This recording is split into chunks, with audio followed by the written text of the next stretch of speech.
morning students. Welcome back to English tutorials grade 8. Students, as you know that we had started our chapter 2, the structure of sentence, in which we had understood enlargement of subject. Today it's time to understand how we can enlarge our predicates. So there are different ways to enlarge predicate, and please focus on screen so that you can understand in a better way. The very first pattern is birds fly.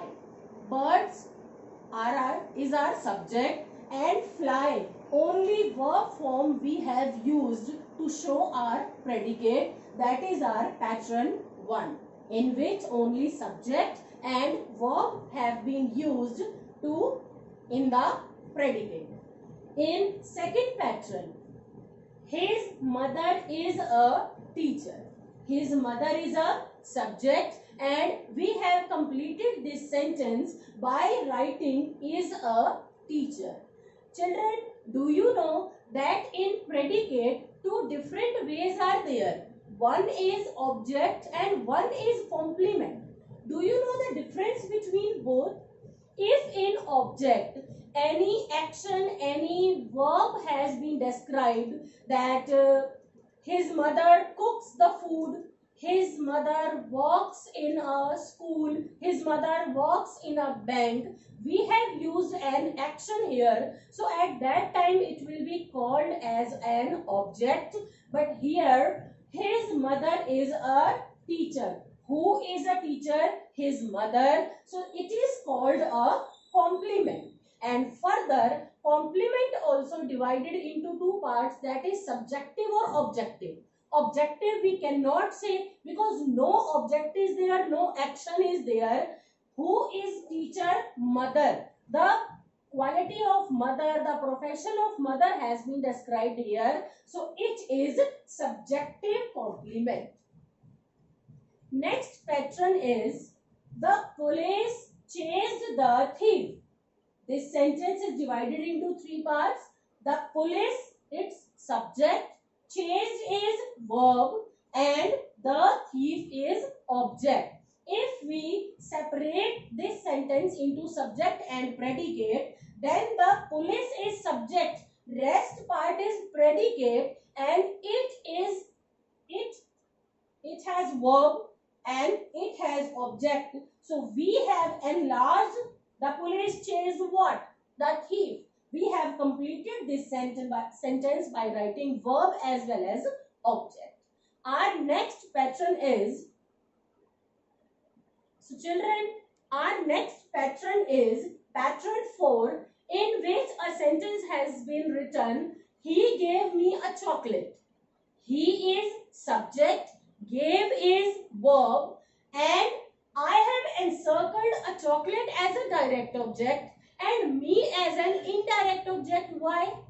Because on which the action has been performed. What has been given? Chocolate. So chocolate is our direct object, and further it has been given to someone else. So that's why it is called indirect object.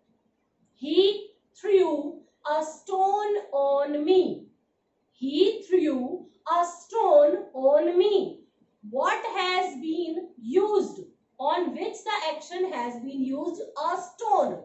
A stone is direct object. Further, on me. Me is indirect object. Further, pattern 5. They elected him chairman. They subject, elected verb. Him is object here. And what has been done on him? He has been elected as chairman. So him is object here, and chairman, he has been appointed as principal, chairman, MLA, or any dignified post or any opportunity has been given to him. So means it has been complemented with that thing. So him is object here, and he has been appointed as chairman. So it is object complete. Next pattern, she can agree to help him. Further, how can we enhance, how can we enlarge our predicate? By writing Infinitive verbs. What is infinitive verb? Where infinitive means a verb which is without to, and infinitive verb which is with to. To plus first form of the verb. She, subject, can agree, verb, to help him. This to has been used with, this help has been used with to. So it is infinitive, and in such a way we can enlarge our predicate. So children, in our next pattern, gerund and present participle has been used. In further pattern 7 and 8, gerund and present participle has been used. How can we use gerund and participle? Before looking at the examples, let's understand what is gerund and what is present participle. Beta, gerund and present participle both has same structure, that is first form plus ing, or we can say the root form of ing. First form will be here plus ing.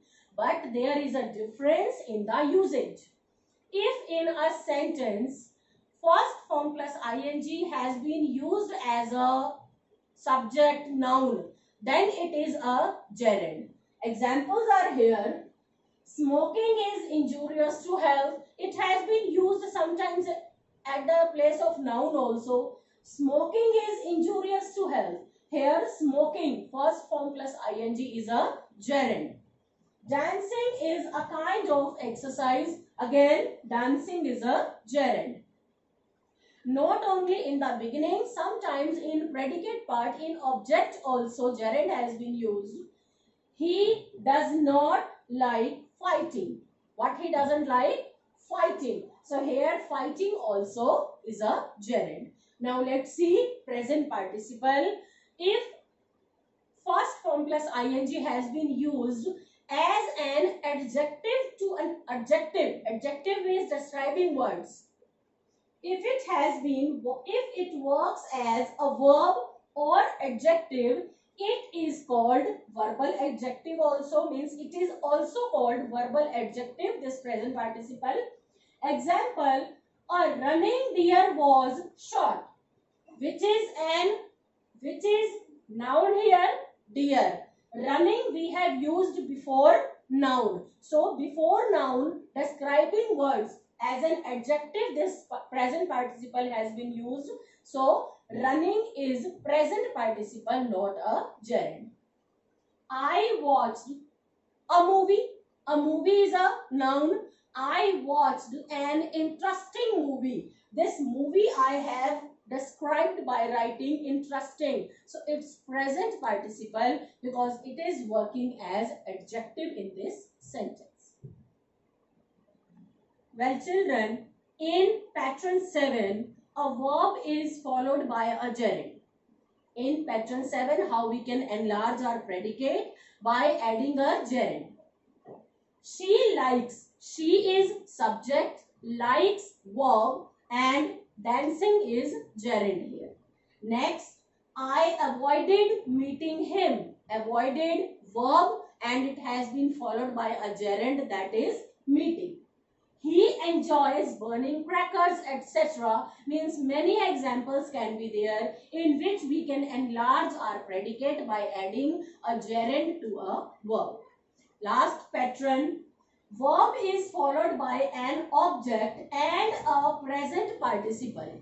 Both conditions are there that we can enlarge the predicate by adding an object as well as a present participle. I found her cooking.